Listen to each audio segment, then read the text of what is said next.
ಒಂದು ಜನಸಾಮಾನ್ಯರ ಪ್ರಶ್ನೆ ಕೇಳ್ತೀನಿ ನಾನು. ಈಗ ವಸ್ತು ಎಷ್ಟು ದೊಡ್ಡದಿರುತ್ತೋ ಅದರ ಬಳಕೆ ಅಷ್ಟು ದೊಡ್ಡದಿರುತ್ತೆ ಅನ್ನೋದು ಜನಸಾಮಾನ್ಯರ ಆಲೋಚನೆ.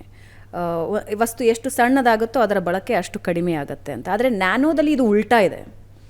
ನ್ಯಾನೋವನ್ನು ಎಷ್ಟು ಎಫೆಕ್ಟಿವ್ಲಿ ನಾವು ಬಳಸ್ಕೊಳ್ತೀವೋ ಅದರ ವ್ಯಾಪ್ತಿ ಅಷ್ಟು ದೊಡ್ಡದಿದೆ. ಹೌ ಇಟ್ ವರ್ಕ್ಸ್, ಹೆಂಗೆ ವರ್ಕ್ ಆಗುತ್ತೆ ಅದು? ಉದಾಹರಣೆಗೆ ನ್ಯಾನೋ ಚಿಪ್, ಇವತ್ತು ನ್ಯಾನೋ ಸಿಮ್ಗಳು ಅಂತ ಬಂದಿದೆ. ಹೌದು, ಹೆಸರಿಗೆ ನ್ಯಾನೋ ಸಿಮ್, ಅದರ ಕಣ್ಣಿಗೆ ಕಾಣುತ್ತೆ. ಹೌದು. ಒಂದು ನ್ಯಾನೋ ಪಾರ್ಟಿಕಲ್ ಅಂತ ಅಂದರೆ ಅದು ಸೈಜ್ ಎಷ್ಟಾರು ಇರ್ಬೋದು. ಅದು 1 ನ್ಯಾನೋಮೀಟರ್ ಇರ್ಬೋದು, 10 ನ್ಯಾನೋಮೀಟರ್ ಇರ್ಬೋದು, 100 ನ್ಯಾನೋಮೀಟರ್ ಇರ್ಬೋದು, 500 ನ್ಯಾನೋಮೀಟರ್ ಇರ್ಬೋದು. ಒಂದು ನ್ಯಾನೋ ಪಾರ್ಟಿಕಲ್ ಅಂತ ನಾವು ಕರಿತೀವಿ.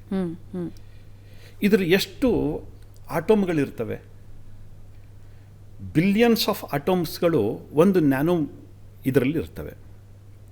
ಇವತ್ತು ಕಂಪ್ಯೂಟರ್, ಕ್ವಾಂಟಮ್ ಕಂಪ್ಯೂಟರ್ ಬಗ್ಗೆ ನಾವು ಯೋಚನೆ ಮಾಡ್ತಾ ಇದ್ವಿ. ಕ್ವಾಂಟಮ್ ಕಂಪ್ಯೂಟರ್ ಅಂತಂದರೆ ಏನು? ಕ್ವಾಂಟಮ್ ಟೆಕ್ನಾಲಜಿ ಅಂತಂದರೆ ಏನು? ನಾವು ಅದರಲ್ಲಿ ಒಳಗಡೆ ಹೇಗೆ ಕೋಡಿಂಗ್ ಮಾಡ್ತೀವಿ, ಹೇಗೆ ಮೆಮೊರಿಯನ್ನು ತುಂಬ್ತೀವಿ, ಈ ತಂತ್ರಜ್ಞಾನವೇ ಬೇರೆ. ಹಾಗೆಯೇ ನ್ಯಾನೋ ಪಾರ್ಟಿಕಲ್, ಕ್ವಾಂಟಮ್ ಇದ್ದಿದ್ದನ್ನು ನ್ಯಾನೋಕ್ಕೆ ಹೋದಾಗ ಅಲ್ಲೊಂದು ಬಿಲಿಯನ್ಸ್ ಆಫ್ ನ್ಯಾನೋ ಕ್ವಾಂಟಮ್ ಏನಿದೆ, ಅಣುಗಳಿದೆ, ಪರಮಾಣುಗಳೇನಿದೆ, ಅದೆಲ್ಲ ಸೇರಿದಾಗ 1 ನ್ಯಾನೋಮೀಟರ್ ಆಗುತ್ತೆ, 1 ನ್ಯಾನೋ ಪಾರ್ಟಿಕಲ್ ಆಗುತ್ತೆ. ಅದು ಆದರೂ ಕಣ್ಣಿಗೆ ಕಾಣೋದಿಲ್ಲ. ಸೊ ಇದನ್ನು ಬಳಸ್ಕೊಂಡು ನೀವು ಚಿಪ್ ಮಾಡ್ತೀರಿ ಅಂತಂದರೆ ನಾಳೆ ಅದು ಎಷ್ಟು ಚಿಕ್ಕದಿರ್ಬೋದು, ನಿಮ್ಮ ಮೊಬೈಲ್ ಎಷ್ಟು ಚಿಕ್ಕದಾಗಬಹುದು, ನಿಮ್ಮ ಟಿ ವಿ ಸ್ಕ್ರೀನ್ ಎಷ್ಟು ತೆಳಗಾಗಬಹುದು, ನಿಮ್ಮ ಅಪ್ಲಿಕೇಶನ್ಸ್. ಉದಾಹರಣೆಗೆ ಸುಮ್ಮನೆ ಇವತ್ತು ಮೆಡಿಕಲ್ ಸೈನ್ಸ್ ಬಗ್ಗೆ ನಾನು ಹೇಳ್ಬೋದಾದರೆ, body means the billions of body cells. ಈ ಬಾಡಿ ಸೆಲ್ ಎಷ್ಟು ದೊಡ್ಡದಿರುತ್ತೆ? ಏನೋ ಒಂದು 10 ರಿಂದ 15 ಮೈಕ್ರಾನ್ ಸೈಜ್ ಇರುತ್ತೆ. ಇವತ್ತು ನಾವು ಔಷಧಿಯನ್ನು ಕೊಡ್ತೀವಿ. ಅದು ಸರ್ಫೇಸ್ ಅಪ್ಲಿಕೇಶನ್ ಇರಬಹುದು, ಅಥವಾ ಓರಲ್ ಅಪ್ಲಿಕೇಶನ್ ಇರ್ಬೋದು, ಅಥವಾ IV ಮುಖಾಂತರ ಇರ್ಬೋದು. ಏನೋ ಒಂದು ಅಪ್ಲಿಕೇಶನನ್ನು ನಾವು ಕೊಡ್ತೀವಿ. ಇದು ಸೆಲ್ಯುಲರ್ ಲೆವೆಲಲ್ಲಿ ಕೆಲಸ ಮಾಡ್ತಾ ಇದೆಯಾ? ಮುಂಚೆ ನಮಗೆ ಆ ಜೀವಕೋಶಗಳ ತನಕ ಹೋಗಿ ಅಧ್ಯಯನ ಮಾಡ್ತಕ್ಕಂಥ ಪರಿಸ್ಥಿತಿ ಇರಲಿಲ್ಲ, ತಂತ್ರಜ್ಞಾನ ಅಷ್ಟು ಬೆಳೆದಿರಲಿಲ್ಲ. ಇವತ್ತು ನಾವು ನ್ಯಾನೋ ಪಾರ್ಟಿಕಲ್ ತೊಗೊಂಡಾಗ ಅದು ಸೆಲ್ಯುಲರ್ ಲೆವೆಲಲ್ಲಿ ಹೇಗೆ ಕೆಲಸ ಮಾಡುತ್ತೆ? ಹೌ ಇಟ್ ಈಸ್ ಎಫೆಕ್ಟಿವ್ ಅಂದರೆ, ಕದಂಬ ಮೂಲಕ ಹಲವಾರು ಪ್ರಾಡಕ್ಟ್ಗಳನ್ನು ನೀವು ಈಗಾಗಲೇ ಜನರಿಗೆ ಕೊಡ್ತಾ ಇದ್ದೀರಾ. ಆ್ಯಂಡ್ ಕ್ಯಾನ್ಸರ್ ಟ್ರೀಟ್ಮೆಂಟನ್ನು ಕೂಡ ನೀವು ಕೊಡ್ತಾ ಇದ್ದೀರಾ. ಕ್ಯಾನ್ಸರ್ ಟ್ರೀಟ್ಮೆಂಟ್ಗೆ ಆಮೇಲೆ ಬರೋಣ, ಮೊದಲಿಗೆ ಪ್ರಾಡಕ್ಟ್ಗಳ ಬಗ್ಗೆ ಬರೋಣ. How it is different from other products? Because of size. Okay, because of size. ಮತ್ತೊಂದು ಎರಡನೇದು because of surface area availability. ನಾವು ಸಾವಿರಾರು ವರ್ಷದಿಂದ ಗಿಡಮೂಲಿಕೆಗಳನ್ನು ಬಳಸ್ತಾ ಬಂದಿದ್ವಿ. ಔಷಧಿಗಿರ್ಬೋದು, ಆಹಾರಕ್ಕಿರ್ಬೋದು, ಅಥವಾ ನಮ್ಮ ಬ್ಯೂಟಿ ಪ್ರಾಡಕ್ಟಲ್ಲಿರ್ಬೋದು. ಗಿಡಮೂಲಿಕೆಗಳೇ ನಮ್ಮ ಬದುಕಿನ ಮೂಲ ಸ್ರೋತ ಆಗಿತ್ತು, ಶಕ್ತಿಯಾಗಿದ್ವು.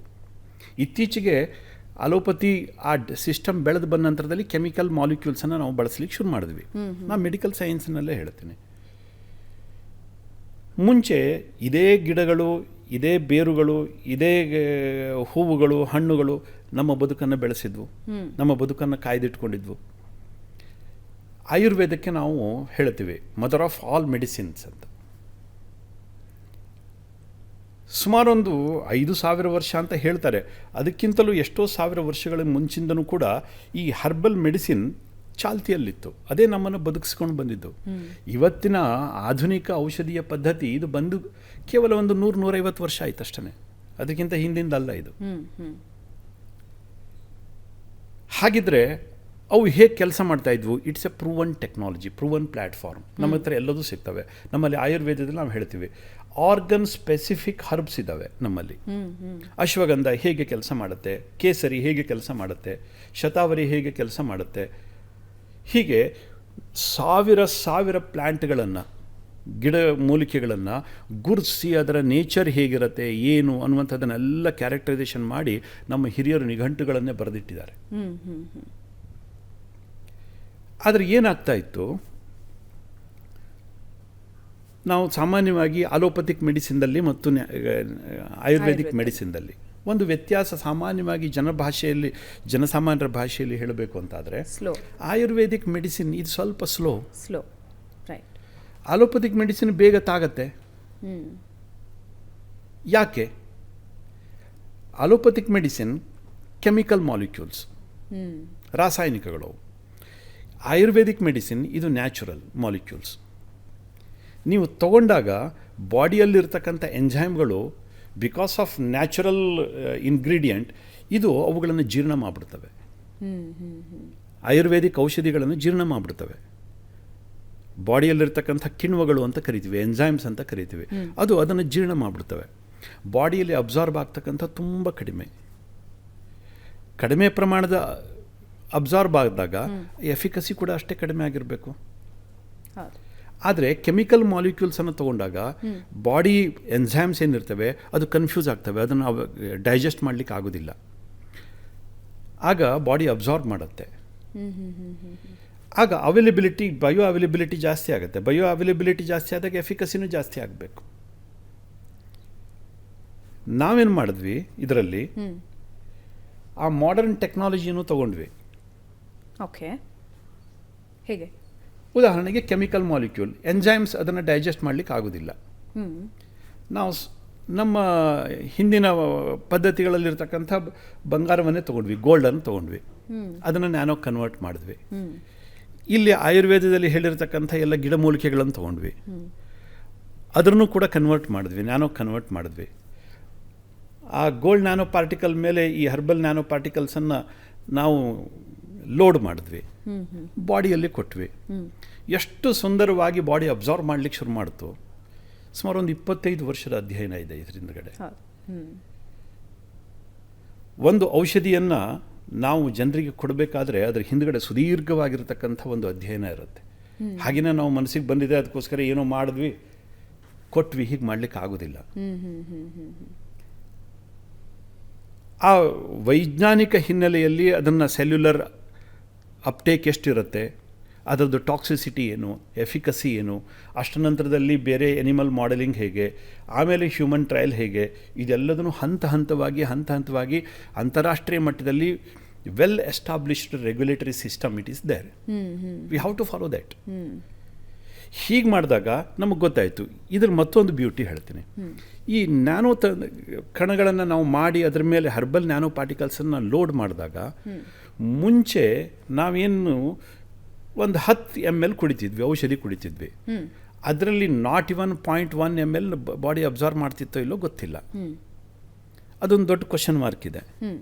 ಆದರೆ ಈ ನ್ಯಾನೋ ಪಾರ್ಟಿಕಲ್ಗೆ ನಾವು ಅದನ್ನು ಎನ್ಕ್ಯಾಪ್ಸುಲೇಟ್ ಮಾಡಿ ಕೊಟ್ಟ ನಂತರದಲ್ಲಿ 100% ಒಳಗಡೆ ಹೋಗುತ್ತೆ. 100% ಒಳಗಡೆ ಹೋಗುತ್ತೆ, ಪೆನಿಟ್ರೇಟ್ ಆಗುತ್ತೆ. Because of surface area availability. ನೀವು ಮುಂಚೆ 10 ml ತಗೋಬೇಕಿತ್ತು, ಇವತ್ತು ನಾಟ್ ಇವನ್ 1 ml. ಅದು ಈ ನ್ಯಾನೋ ಪಾರ್ಟಿಕಲ್ಗೆ ಎನ್ಕ್ಯಾಪ್ಸುಲೇಟ್ ಮಾಡಿ ನಾವು ಕೊಟ್ಟಾಗ ಔಷಧಿಯೂ ತುಂಬ ಕಡಿಮೆ ಸಾಕಾಗುತ್ತೆ, ಬಯೋ ಅವೈಲಬಿಲಿಟಿ ಜಾಸ್ತಿ ಆಗುತ್ತೆ, ಸ್ಟೆಬಿಲಿಟಿ ಬರುತ್ತೆ, ಎಫಿಕಸಿ ಬರಲೇಬೇಕು. ಸೊ ಹೀಗೆ ಚಿಕ್ಕದ ಆದಷ್ಟು ಅದರ ವ್ಯಾಪ್ತಿ ದೊಡ್ಡದಾಗ್ತಾ ಹೋಗುತ್ತೆ.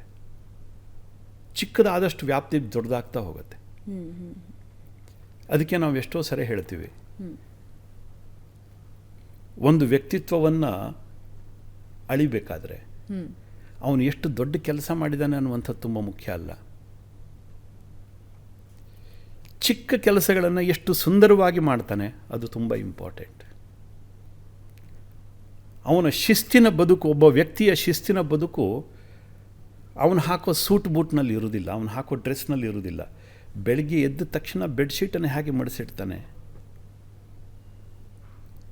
ಮನೆಯಲ್ಲಿ ಹಾಕೋ ಬಟ್ಟೆಗಳನ್ನು ಹೇಗೆ ಇಟ್ಕೊಂಡಿರ್ತಾನೆ, ಮನೆಯಲ್ಲಿ ಸಂಬಂಧಗಳನ್ನು ಹೇಗೆ ಇಟ್ಕೊಂಡಿರ್ತಾನೆ. ಇದು ತುಂಬ ಚಿಕ್ಕದು ವಿಷಯ ಅಲ್ವಾ? ಅದೇ ಬದುಕನ್ನು ಕಟ್ಟುತ್ತೆ. ಅಲ್ಲಿಂದ ಆರಂಭ ಆಗತ್ತೆ.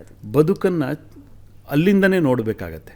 ಒಬ್ಬ ವ್ಯಕ್ತಿಯ ಹೊರಗಿನ ವೇಷ, ಹೊರಗಿನ ಆವೇಶ ಅದು ವ್ಯಕ್ತಿತ್ವ ಆಗಿರೋದಿಲ್ಲ, ಅಳಿಲಿಕ್ಕಾಗೋದಿಲ್ಲ. ಆದರೆ ಅವನ ವ್ಯಕ್ತಿಯ ಡಿಸಿಪ್ಲಿನ್, ಚಾರಿತ್ರ್ಯ, ವ್ಯಕ್ತಿಯ ಒಂದು ವ್ಯಕ್ತಿತ್ವದ ಶಿಸ್ತು, ಬದ್ಧತೆ, ಇದನ್ನು ತುಂಬ ಆಳಕ್ಕೆ ಇಳಿದು ನೋಡಬೇಕಾಗತ್ತೆ.